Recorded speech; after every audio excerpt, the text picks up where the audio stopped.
Assalamualaikum warahmatullahi wabarakatuh. Bertemu kembali dengan saya Yusuf Adam Hilman. Kali ini saya akan mereview salah satu artikel kami yang terbit di jurnal nasional terakreditasi. Ada beberapa hal penting yang coba ingin saya bagikan kepada teman-teman terkait bagaimana menentukan sudut pandang sebuah artikel supaya dapat menyesuaikan dengan sekup dari jurnal tertentu. Saya akan share screen terlebih dahulu.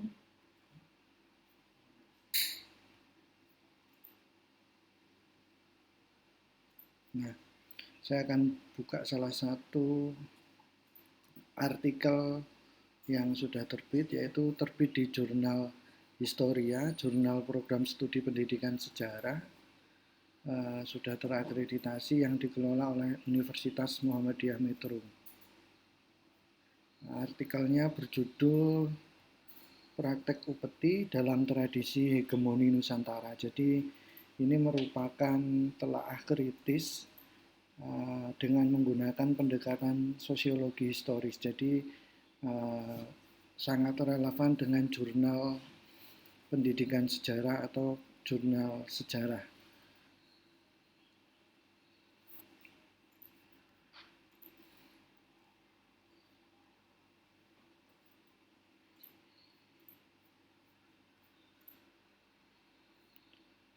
Ada beberapa poin penting yang ingin coba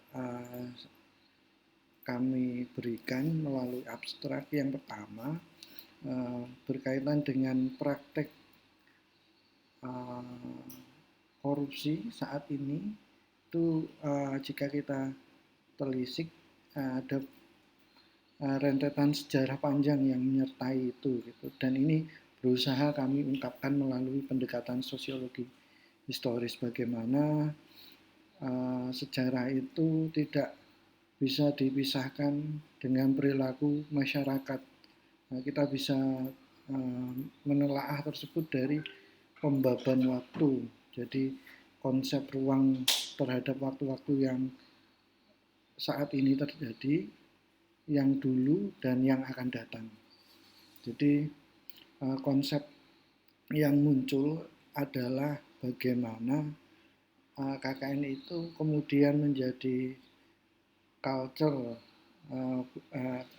dalam artian budaya yang jelek untuk kehidupan masyarakat kita. Nah, disitulah akan muncul beberapa tahapan-tahapan yang memberikan gambaran tentang praktek ini berkembang dari waktu ke waktu. Penelitian ini menggunakan penelitian kualitatif dengan analisis yang sangat kritis untuk melihat relevansi dari fenomena yang sudah terjadi. Jadi ada pembagian waktu untuk melihat praktek tersebut, praktek upeti tersebut, sehingga menjadi tindakan atau praktek KKN yang saat ini sering kita temui. Jadi sudah kita periodisasi di era prasejarah, sejarah, era kolonial, era kemerdekaan, era pasca reformasi, dan era saat ini atau yang sekarang.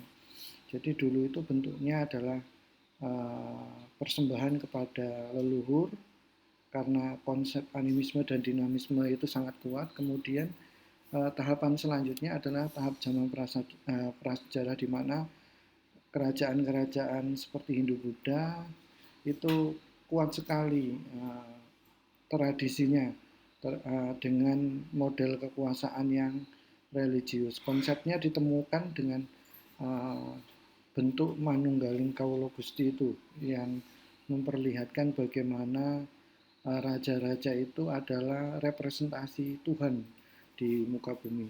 Kemudian di era berikutnya adalah era kolonial.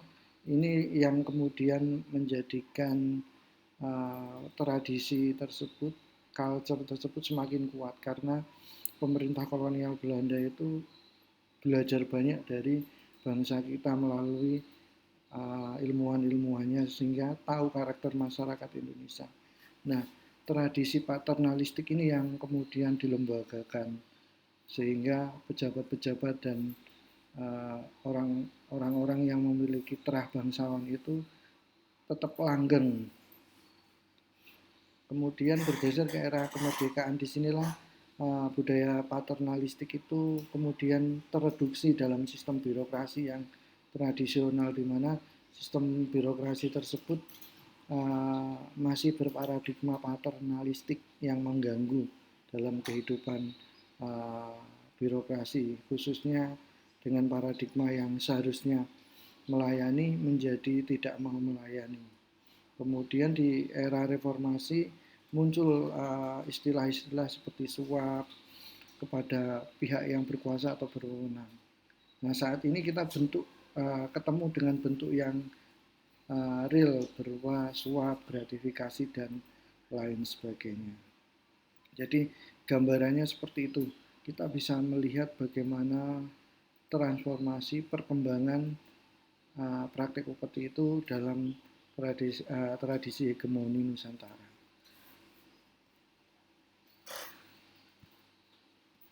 Demikian tadi penjelasan saya tentang salah satu artikel yang terbit di jurnal terakreditasi. Terima kasih atas perhatiannya. Apabila ada kesalahan, saya mohon maaf. Saya akhiri billahi fisabilillah. Wassalamualaikum warahmatullahi wabarakatuh.